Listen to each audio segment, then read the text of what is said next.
क्या आप जानते हैं कि कुछ नदियाँ सिर्फ मछलियों का घर नहीं होती, उनके भीतर छुपा हो सकता है ऐसा रहस्य जो आपकी ज़िंदगी बदल दे। ये कहानी है रानी की, एक 13 साल की लड़की जिसने अपने परिवार को बचाने के लिए एक ऐसी नदी का रुख किया जहाँ इंसानों के साथ कुछ और भी रहता था। लेकिन उस दिन उसने जो देखा, उसने न सिर्फ उसका जीवन बल्कि उसकी आत्मा को भी झकझोर कर रख दिया। क्या आप सच को सहने की हिम्मत रखते हैं? तो सुनिए हंटेड लेक की एक खौफनाक दास्तान।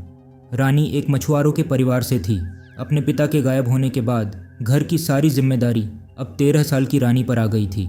एक दिन उसके पिता मछली पकड़ने गए लेकिन कभी वापस नहीं आए। गांव वालों ने उन्हें बहुत ढूंढा पर वह कहीं नहीं मिले। रानी को भी अपने पिता का ऐसे अचानक सब कुछ छोड़कर चले जाना बहुत अजीब लगा। उसे अपने पिता पर गुस्सा भी आता था, लेकिन उसे अपने परिवार का पेट पालना था। रानी की माँ ज़्यादातर बीमार रहती थी, इसलिए सारा काम उसी को करना पड़ता। उनका परिवार सालों से मछली पकड़ने का काम करता आ रहा था। रानी अक्सर अपने बाबा के साथ नदी किनारे जाया करती थी। उसके बाबा उसे नदियों और मछलियों की कई कहानियाँ सुनाया करते थे। बाबा हमेशा कहते, हम जो सोचते हैं, जिसे याद करते हैं, नदी भी कुछ वैसा ही दिखाती है। रानी को यह सब कभी समझ नहीं आता था। उसे ये कहानियाँ सुनने में बस मज़ा आता था। अब जब वह अकेले मछली पकड़ने जाने लगी तो गांव के बाकी मछुआरों ने उसे बड़ी नदी में मछली पकड़ने से रोक दिया। रानी को अपना घर चलाने के लिए अब कोई दूसरी नदी ढूंढनी थी।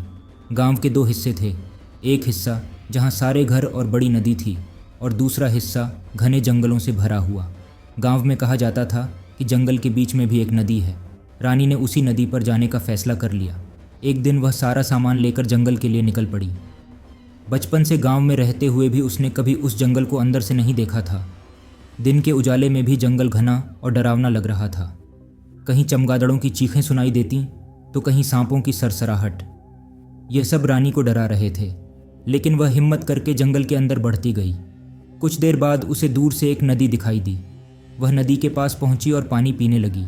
जैसे ही उसने पानी में झांका, उसे अपनी परछाई की जगह अपने बाबा की परछाई दिखी। रानी चौंक कर पीछे हट गई और ज़ोर से चिल्लाई, बाबा! जब उसने दोबारा देखा तो वहाँ कुछ भी नहीं था। रानी को लगा कि यह उसका वहम होगा। वह ज़्यादा ध्यान न देते हुए मछली पकड़ने का जाल लगाने लगी। जैसे ही उसने जाल को नदी में फेंकने की कोशिश की, उसका बैलेंस बिगड़ गया और वह नदी में गिर पड़ी। रानी को तैरना नहीं आता था। हड़बड़ाहट में वह खुद को संभालने की कोशिश करने लगी। जैसे तैसे वह नदी से बाहर निकली। तभी उसे ऐसा लगा जैसे नदी के अंदर से किसी ने उसका पैर पकड़ लिया हो और उसे खींचने की कोशिश कर रहा हो। रानी डर से कांप गई। उसने अपने पैर जोर से चलाए और पैर छूट गया। लेकिन जब उसने पीछे मुड़कर देखा तो वहाँ कोई नहीं था। तभी उसकी नज़र एक लाल कपड़े पर पड़ी जो नदी के बहाव के साथ किनारे की ओर आ रहा था।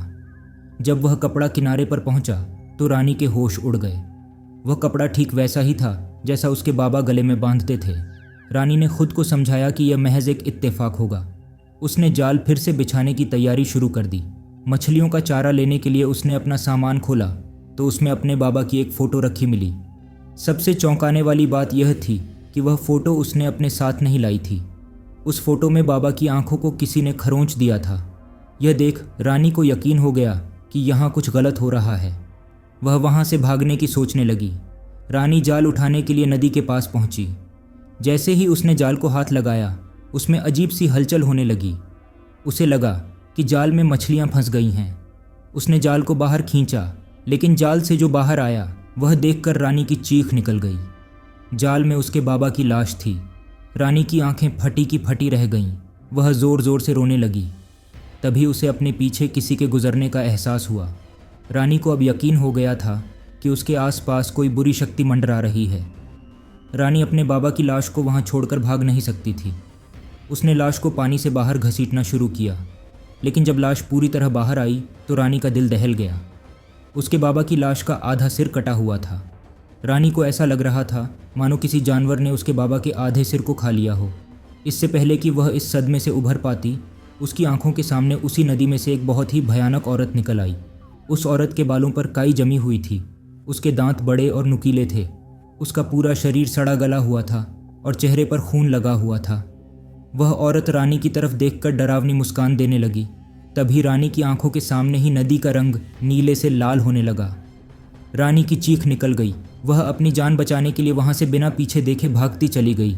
उस दिन के बाद रानी ने कभी पीछे मुड़कर उस जंगल में कदम नहीं रखा। गांव में किसी ने भी उसकी बात पर विश्वास नहीं किया, पर रानी को यकीन था कि उसी की तरह उसके बाबा भी किसी दिन मछली पकड़ने गए होंगे और उनका सामना उस भयानक समुद्री चुड़ैल से हुआ होगा। रानी को इस घटना के सदमे से बाहर आने में बहुत समय लग गया। अब वह ठेले पर सब्जी बेचकर अपना घर चलाती है, लेकिन आज भी उसे उस भयानक घटना के डरावने सपने आते हैं। अगर आपको यह कहानी पसंद आई तो हमारा चैनल हॉरर प्रॉडकास्ट हिंदी को सब्सक्राइब करना बिल्कुल मत भूलना।